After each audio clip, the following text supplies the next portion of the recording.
അൽബൈജാൻ airlines വിമാനം തകർന്നു വീണ് 38 പേർ മരിച്ച സംഭവത്തിന് പിന്നിൽ റഷ്യയുടെ മിസൈലുകളെന്നും സംശയം. അസർബൈജാൻ എയർലൈൻസ് വിമാനത്തിലേക്ക് റഷ്യയുടെ ഉപരിതല മിസൈലോ വിമാനവേദ മിസൈലോ അബദ്ധത്തിൽ ഇടിച്ചിരിക്കാമെന്ന സൂചനയാണ് വാർത്താ ഏജൻസികൾ പുറത്തുവിട്ടത്. വിമാനത്തിൻ്റെ പുറംഭാഗത്ത് കണ്ട ദ്വാരങ്ങളും വാൽഭാഗത്തെ അടയാളങ്ങളും സംഭവത്തിന് പിന്നിൽ റഷ്യൻ മിസൈൽ ആക്രമണമാണെന്ന് റിപ്പോർട്ട് ചെയ്യുന്നത്. വിമാനത്തിൻ്റെ ബോഡിയിൽ ഒന്നിലധികം വലിയ ദ്വാരങ്ങളുണ്ടെന്നും വിദഗ്ധർ ചൂണ്ടിക്കാട്ടുന്നു.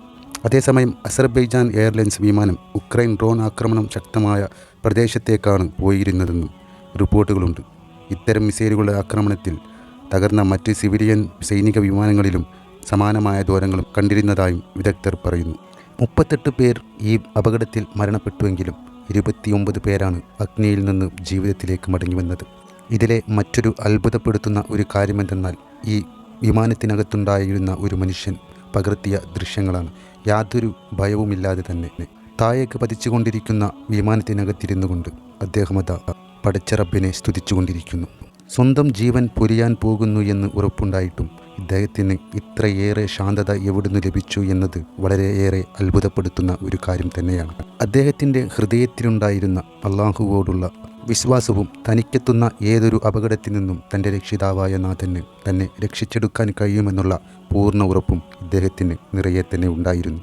അങ്ങനെയതാ ആ അപകടം നടന്നതിന് ശേഷം അയാൾ അള്ളാഹുവെ വിളിച്ച് പ്രാർത്ഥിച്ചതിനുള്ള ഉത്തരം അള്ളാഹു അദ്ദേഹത്തിന് കാണിച്ചു നൽകിയിരിക്കുന്നു.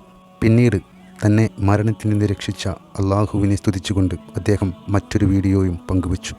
ഈ ദൃശ്യങ്ങൾ സമൂഹ മാധ്യമത്തിൽ വളരെ വലിയ രീതിയിലാണ് വൈറലായിക്കൊണ്ടിരുന്നത്. ഈ ദൃശ്യങ്ങൾ കണ്ടതോടുകൂടി തന്നെ പല ആളുകൾക്കും അള്ളാഹുവോടുള്ള വിശ്വാസം നമ്മുടെ ജീവിതത്തെ എത്ര നല്ല രീതിയിലാണ് സംരക്ഷിച്ചു പോകുന്നു എന്നതിനുള്ള വ്യക്തമായ തെളിവാണ് ഇദ്ദേഹം ജനങ്ങളുടെ മുമ്പിലേക്ക് കാണിച്ചു നൽകിയത്. Allahu